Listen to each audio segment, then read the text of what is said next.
Ladies and gentlemen, some very bad news for Raila Odinga. SADC, comprising of 16 countries, have urged their members to support the Madagascar candidate during the upcoming election for the African Union chairmanship. Raila Odinga was banking on the support of the SADC members. I'm coming with that analysis. But in this particular video, I want to talk about something which happened yesterday. Yesterday, Oburu Odinga, during some interview on one of the vernacular stations in Nyanza, made it very clear that ODM party will sponsor a candidate in 2027. Oburu Odinga is not your ordinary Kenyan. Oburu Odinga is the elder brother to Raila Odinga. Oburu Odinga is the spokesperson for the Odinga family. And if you paid very close attention, what Oburu Odinga stated is actually mirroring what Edwin Sifuna has been telling ODM supporters, that he had strict instructions from Raila Odinga to ensure that ODM party, despite the broad-based government, retains its identity, and that ODM party will definitely front a candidate. In this video, I want us to focus on the statement by Oburu Odinga. Before we do that, for those who are watching this channel for the first time, please take a second or two, click the subscribe button so that next time we produce a video like this, YouTube will automatically notify you. And to the subscribers, I want to continue thanking you guys for your continued support, because without that support, this channel cannot be where it is. Ladies and gentlemen, without any further ado, allow me to dive in. And allow me to begin this video by asking you guys this very simple question. What is Raila Odinga's game plan for 2027? And is Raila Odinga using Edwin Sifuna to checkmate William Ruto and Kenya Kwanza? If you want to know the position of a party on matters to do with coalition buildings and what is going to happen, there's only one voice you listen to, because the constitution of the party, which I know from front to end, places that responsibility in the party leader. Listen to what Raila Odinga is saying. Raila Odinga has left specific and clear instructions to all of us, including some of the people who are speaking there, that first of all, ODM must retain its identity as a political party. Number two, that we have not given up the quest to acquire power. Otherwise, you fold up your party and go. Political parties exist for the sole purpose of winning power through democratic means. Every single time since ODM was formed, we are celebrating 20 years this year since this party was formed. Every single election, ODM has run a candidate for president, and it's not going to be different. So these colleagues of mine, some of them in parliament, some of them outside parliament, have, freedom of speech, like I said. Let everybody air their views. Because on this channel, I've always told you that there is no way Edwin Sifuna can say whatever he's saying and still report to work at Orange House as the Secretary General. That cannot work. He would have been kicked out. And I was surprised the other day in Kakamega when Edwin Sifuna did not attend the meeting there. But Anyang' Nyong'o, the Secretary General, the acting party leader, the deputy party leader, Ososi, and Simba Arati came to the defense of Edwin Sifuna. And they were very clear that Edwin Sifuna is actually speaking for the party. Kwa upande, kwa sababu nimesikia wengi wakiongea mambo ya ndugu yangu Sifuna. Mimi nataka kusema hivi. Sifuna is one of the most brilliant and visionary leaders of our party. Aheshimiwe. Hatutaki junior members of the party kwenda kusomea Secretary General wa chama. Hiyo ni makosa. Hata juzi nimeona mbunge fulani ambaye tulifukuza kwa chama, anaitwa Elisha. Tulifukuza yeye tukaexpel kwa chama. Ati sasa yeye ndiye anasomea Secretary General wa chama chetu. Zangu, nataka niwaombe mtu yoyote umeongea juu ya Sifuna hapa, wacha niwaambie, Sifuna is our Secretary General, na lazima aheshimiwe kivivyote vile. Mkiona tumenyamaza Sifuna anaongea sauti ya chama. Tunaelewana? Are we together? First, the issue of Sifuna, Edwin Sifuna. I think none of you knows how Edwin Sifuna came into ODM. Edwin used to write in the Standard very good articles. And after serving 12 years as Secretary General of ODM, I asked the party leader to allow me to concentrate in developing the research wing of the party and give the technocracy to another Secretary General. We tried a few people. It never worked. So one day I said, this young man who writes so well in the Standard and has an email address, let me call him to have a lunch with him. And I had lunch with Sifuna at the United Kenya Club, and I was very impressed. So I went and talked to the party leader. There's a young man here who I want to introduce to the party, a professional journalist. So can you meet him? The party leader said yes. When he met Sifuna, he was very impressed. And after a few weeks, Sifuna was made the Secretary General of ODM and has served faithfully till today. Makofi kwake basi. Secondly,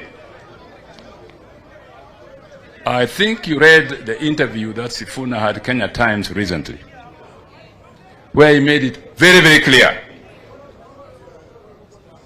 Being the Secretary General at the spokesperson of the party, he clarified every issue. And since then, we have not seen any writing about Sifuna in the newspapers at all. Sasa wewe ni nani? Sasa wewe unaanza leo kupinga Sifuna. Wewe ni nani? We in the party sourced Sifuna from his professional work to bring him to the party. And he has been doing an excellent job since then. Ama sivyo? So let us support him. We in the party support him. Let the people support him. The guy is built for the future. Ama sivyo?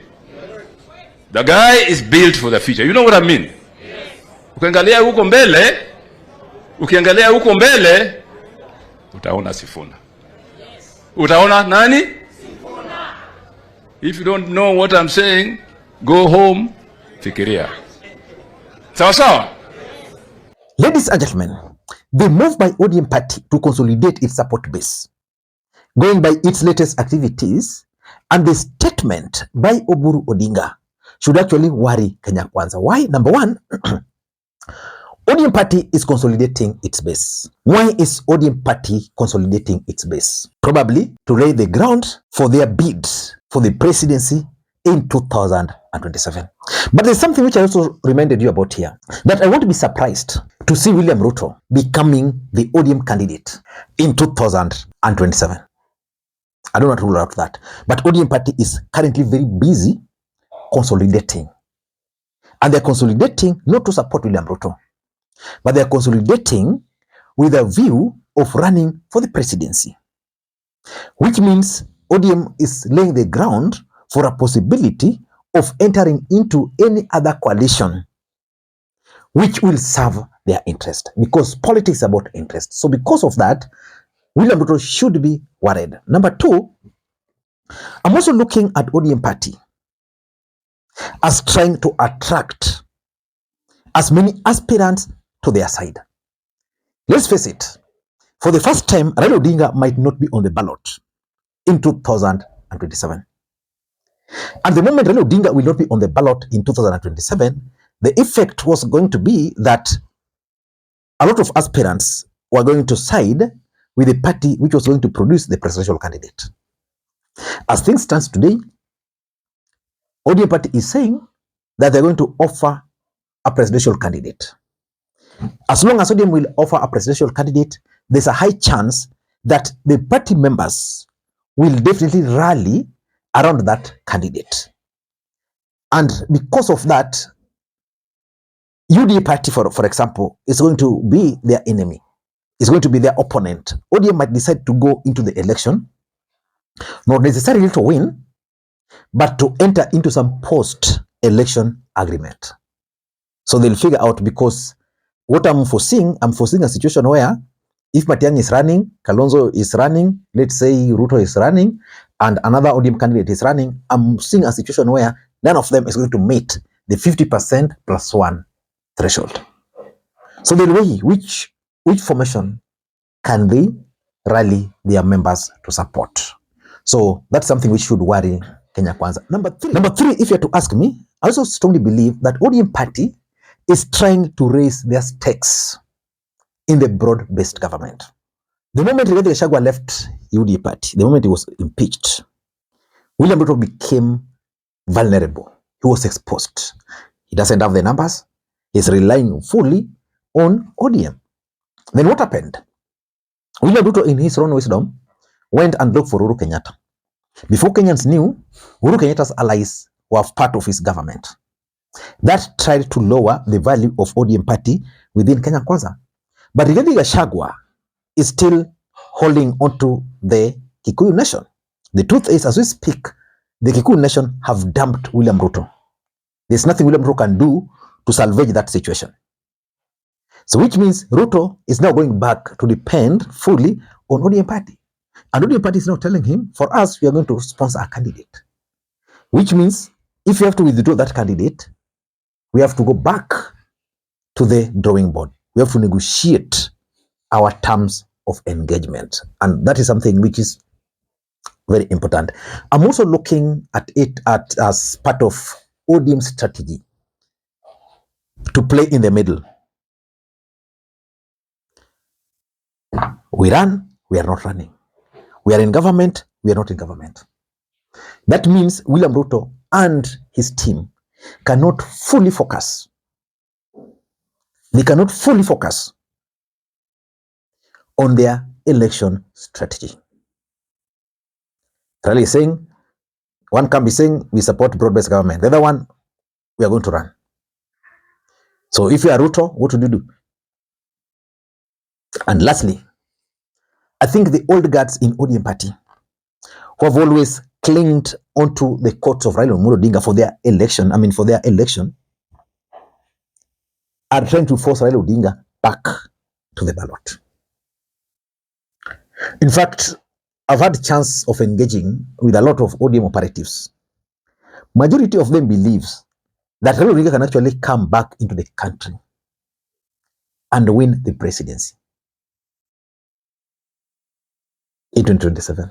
So they are trying to force Raila Odinga to come back, whether he's going to win AU or not. Ladies and gentlemen, I don't know what you think, but I'm coming with that analysis of SADC because it's important, very important. In Kisumu here, where I come from, the mood has already changed. People are preparing to celebrate Raila Odinga's victory. So that announcement might actually spoil that victory. But can it really spoil it? Is it a strategy by SADC? In my next video, before we go to bed. Until next time, this is Makwiny. Bye-bye.